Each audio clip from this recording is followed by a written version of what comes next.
Second year physics chapter number 19 atomic spectra के conceptual questions हम करेंगे।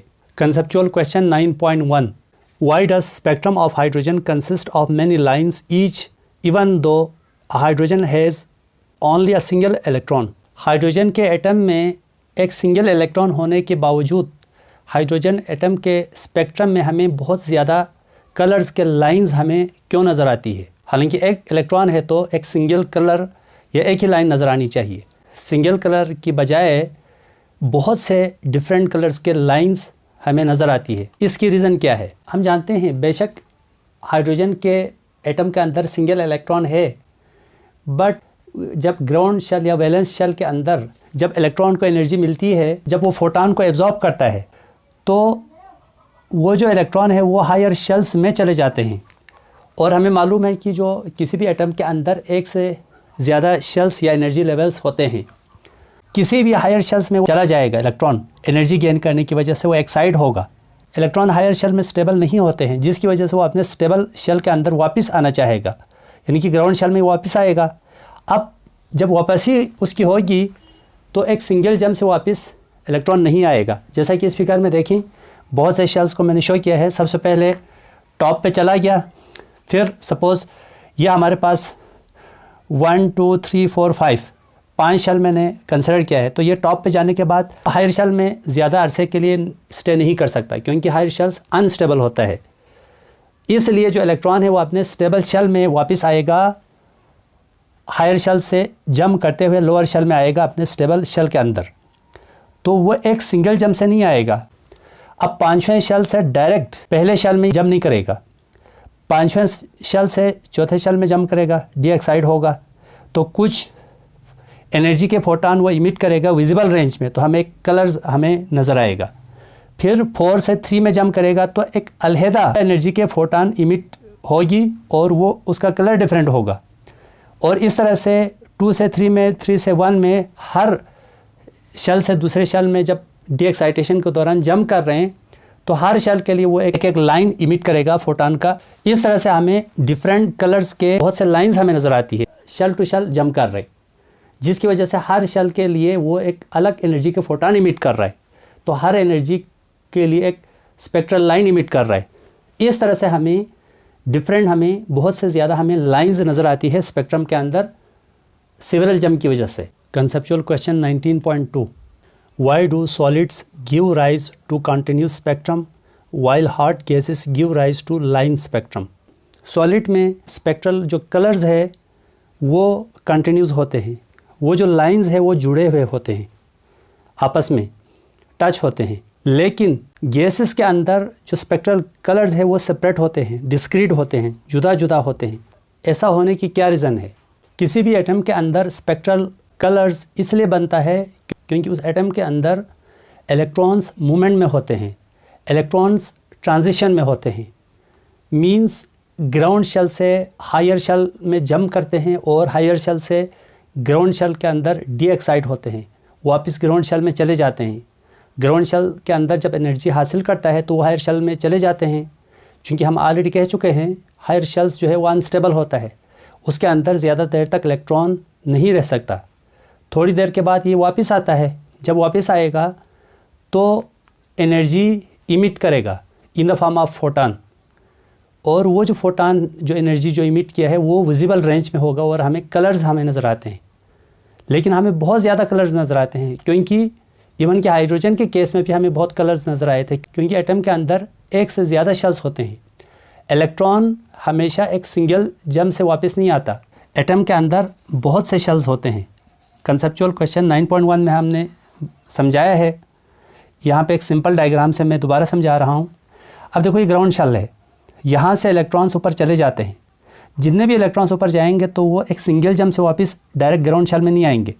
पहले इस शेल से इस शेल में जंप करेगा, जब इस शेल से इस शेल में वापसी पे जंप करेगा तो एनर्जी के ख़ास एनर्जी के फोटॉन इमिट करेगा विजिबल रीजन में, तो हमें एक कलर्स हमें नज़र आएगा, एक कलर्स की लाइन हमें नज़र आएगी।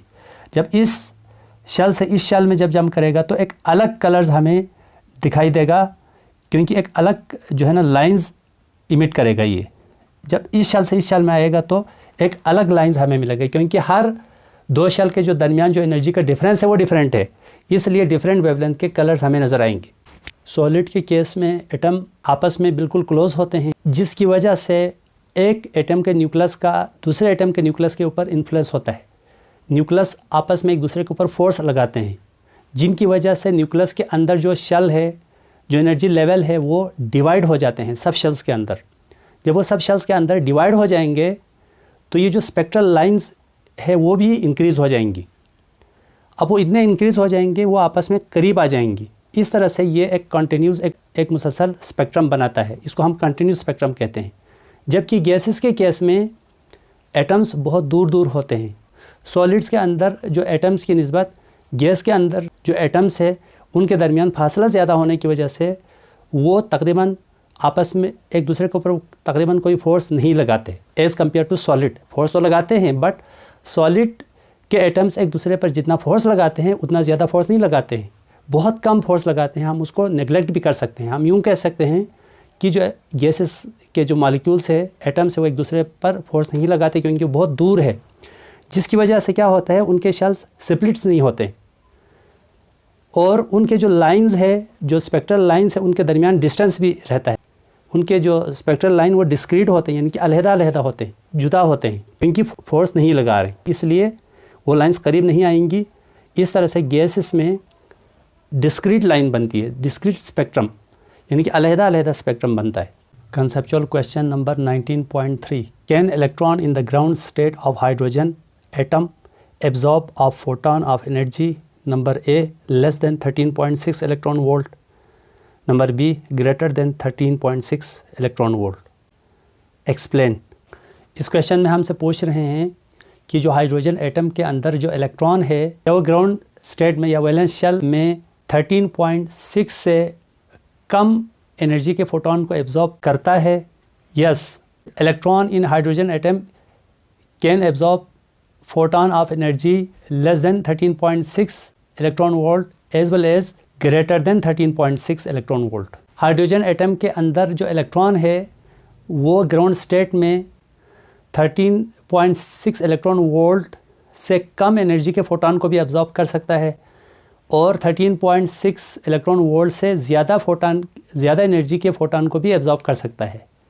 13.6 इलेक्ट्रॉन वोल्ट से कम एनर्जी को ये एब्जॉर्ब करेगा ग्राउंड स्टेट में, तो वो हायर शेल में चले जाएंगे, लेकिन एटम से बाहर इलेक्ट्रॉन नहीं जा सकता क्योंकि हाइड्रोजन के इलेक्ट्रॉन के जो आयनाइजेशन एनर्जी की जो वैल्यू है वो 13.6 इलेक्ट्रॉन वोल्ट है, इसलिए इलेक्ट्रॉन से रिमूव नहीं हो सकता, इलेक्ट्रॉन से बाहर नहीं जा सकता आयनाइज होकर। लेकिन हायर शेल में तो जाएगा, थोड़ी देर के बाद वो डी एक्साइट होगा। डी एक्साइटेशन के दौरान इलेक्ट्रॉन वही एनर्जी वाली फोटोन इमिट करेगा जिस एनर्जी का फोटोन उसने एब्जॉर्ब किया था ग्राउंड स्टेट में।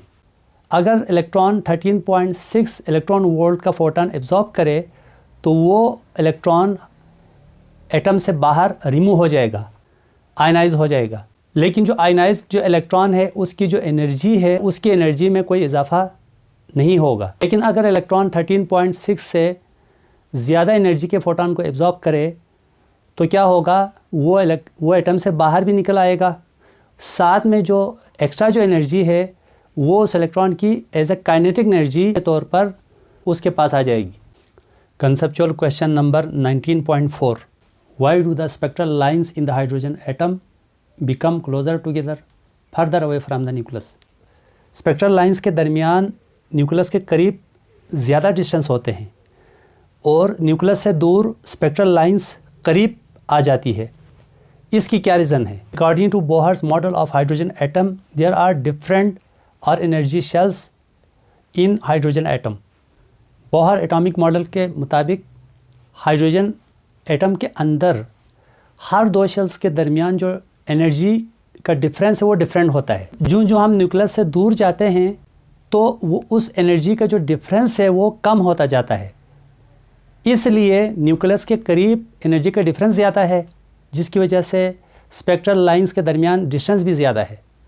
जब न्यूक्लियस से दूर जाएंगे तो एनर्जी का डिफरेंस कम है, जिसकी वजह से स्पेक्ट्रल लाइंस करीब आ जाती है। जैसा कि इस फिगर में हमने दिखाया है, देखो ये न्यूक्लियस के करीब है तो ज़्यादा डिस्टेंस है, जो हम दूर जा रहे हैं तो ये स्पेक्ट्रल लाइंस करीब आ रही है एनर्जी का डिफरेंस कम होने की वजह से।